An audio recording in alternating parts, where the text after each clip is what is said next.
Hi, friendship. Hi, friendship. Have you ever seen such an amazing, beautiful sunset? This is perfect. Isn't it gorgeous? It's a dream. It's actually fabulous. It's a dream come true. It's a dream come true that Oh, I'll diba? be sitting down with you here. Hindi Who could have, naman. who could have imagined? This is life. This is fate. And I thank you for this wonderful opportunity. Seriously. Let's from the cheers bottom to of- that. Cheers. If I mentioned to you that I always considered you to be the first and the only local celebrity that I'll be collaborating in my life. Oh, thank I you. told you several times. I'm so blessed with people who still follow my career. I still have, wonderful relations with everybody, and people follow me. People still love watching my movies, and I feel so honored that you chose me as well, to help you with with this endeavor. I really believe in your product, and I always look for those stories na starting from an idea and a belief in something, and then creating that and making it come true. And your company, Back to Basic, is one of those stories, and I want to congratulate you. Ako kinikilibutan Thank ako you. sa Thank you. while I talk about it kasi your line is not just something to make money. It's actually True. to help people with their skin conditions, with falling hair, with bad odor.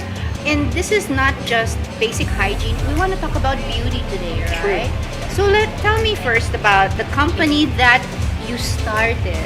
Parang, is this your dream project? How did it come about? It is basically a product of a dream.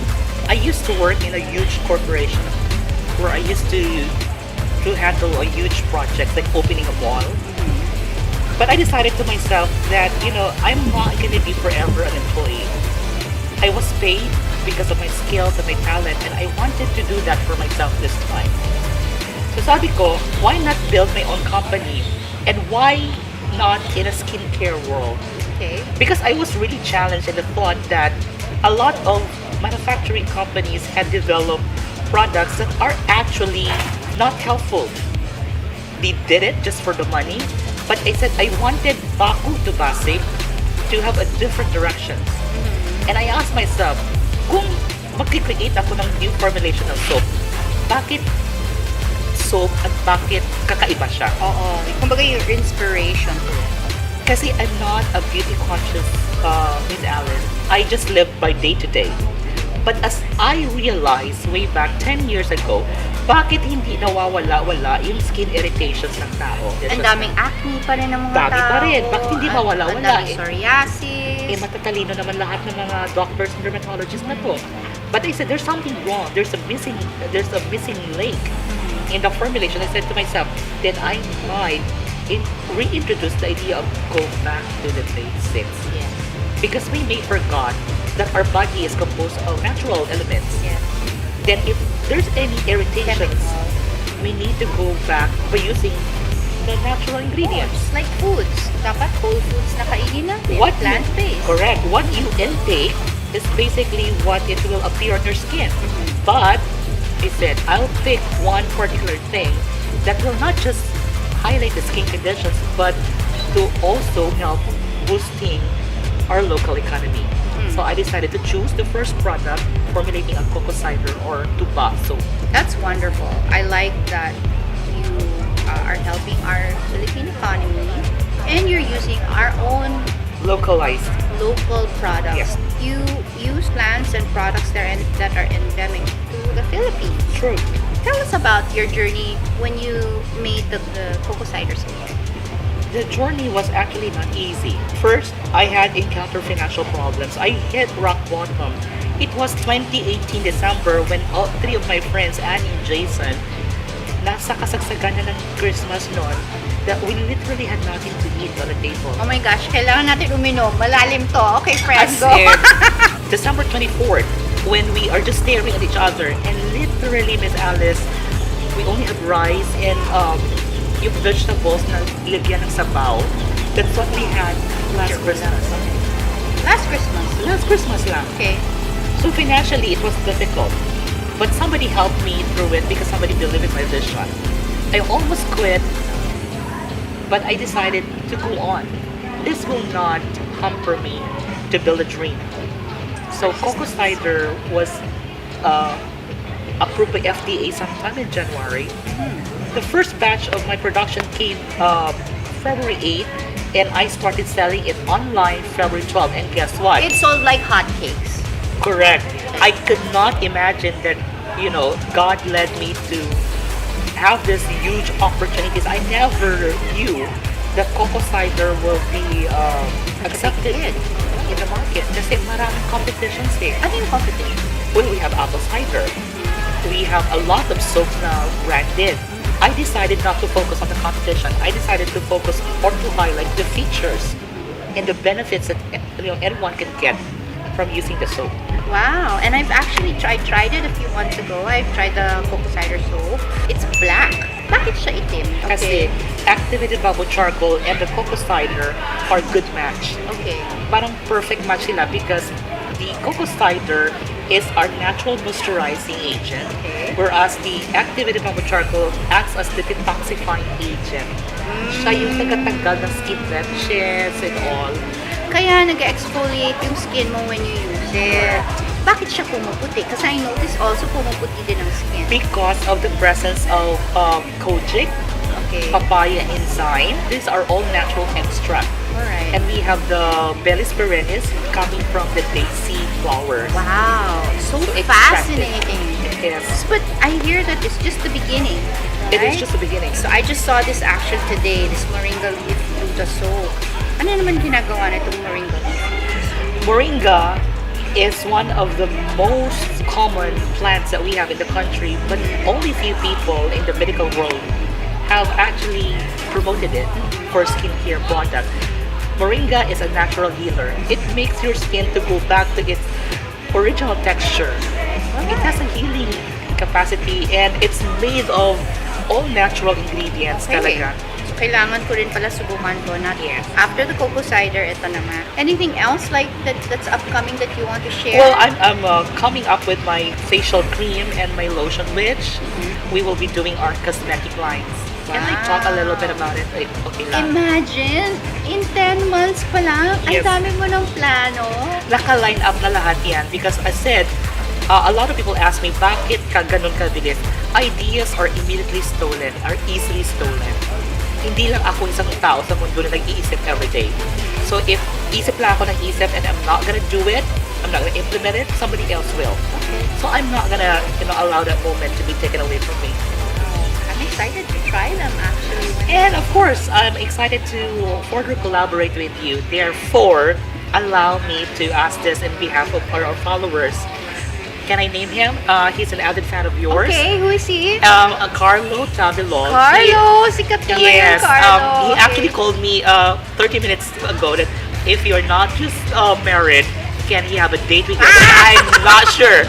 So, Lagpas. Sir Carlo, I'm so sorry that I cannot Carlo. answer that. But he asked this: Okay. how did Miss Alice maintain Okay. such a classic beauty? Because this is the way I make myself.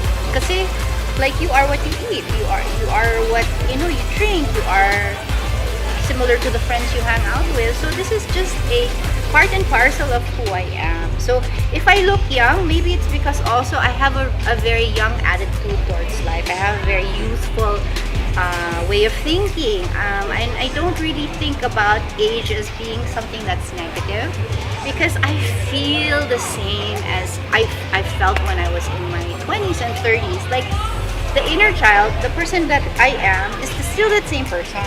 Yes, tumatanda tayo. Outwards, our bodies age, pero your spirit never changes. Kaya siguro I still have that healthy, happy glow because of my persona of who I am and how I like to enjoy life. Baka sabihin naman kasi ng iba, Miss Alice, na madali lang sabihin kasi she's a celebrity. She has maybe the capacity to maintain her glow. Pwede. Pwede, pero how could be beautiful without not spending too much? Just keep everything simple. And tsaka napansin ko, ang mga followers ko, they don't like maarte. They don't like makapal na makeup. They really want to see my wrinkles. And yes, I do have wrinkles. They want to see my freckles, and yes, I do have a lot of freckles. So actually, your imperfections make you beautiful. Okay, I just want to share a couple of beauty secrets lang Right. that I really do implement. And one is to always hydrate yourself. Drink a lot of water because the water that you take in helps flush in whatever toxins that are in your body, right? Even stress and negativity, it helps flush it out. Also, I like to eat right and exercise because what you do put in your body really reflects on your skin. Perfect. Okay, The window. one time I did all fruit and vegetable juicing, and it really, I had such a beautiful glow in my skin. It's really from the nutrients that you get from plant-based food. Again, natural. It's simple. Other beauty tips that I would have are get enough sleep. Kasi syempre, iitim or lalalim ang mga eye bags nyo when you don't get enough sleep. And also your aura and your mood changes when you are lacking sleep. Yeah, you're lacking sleep. Timing, no? Kasi the tagline of Baco to Basic is living the basics. I think it's easier said than done, but living the basics is actually not easy to do. It takes the will to do it. Kasi I'm so guilty sharing this to you, but Sige, what? I'm not a healthy person in terms of, I know. You don't eat vegetables. That's why Grabe ka. the doctors working with me said, Neil, if you're promoting something in a skincare world, you really have to start nurturing your inner self through. And it's a big struggle in my end because I don't eat vegetables. When you reach a certain age, you will become more conscious of taking care of your body. What year was that when there's a transformation in your perspective that you have to do this? Kasi when I was living in Canada, I was overweight when I came back to the Philippines. Ang sabi ng mga producers ko, oh Alice, we can't do any projects with you kasi mataba ka ngayon. Okay, so sabi ko, alright, fine. Nagpapayat ako, and then once nagpapayat ako, I didn't want to go back to that sludgy, ugly figure anymore. So naging conscious na ako of what I eat, my exercise, and then as I grew older, everybody was looking to me as, wow, you're such a fit-spiration. What do you do? So now I try to share what my exercise regimen. That was the beginning of it. That was the beginning actually of my vlogging. Kasi ang dami nagtatanong, beauty secrets, fitness, fitspiration. So you really need to also move your body and sweat at least one time a day. This is a timeless opportunity that I get to hear this from you. And I think kapanipaniwala talaga because who could have, imagined age 50? It's okay to mention that? Oo naman, everybody Age knows my 50. age. Wala na akong pwedeng itago. Before anything else, I'd like to ask this one last question. Does beauty and happiness really go together? Not necessarily. You can still be happy but not beautiful.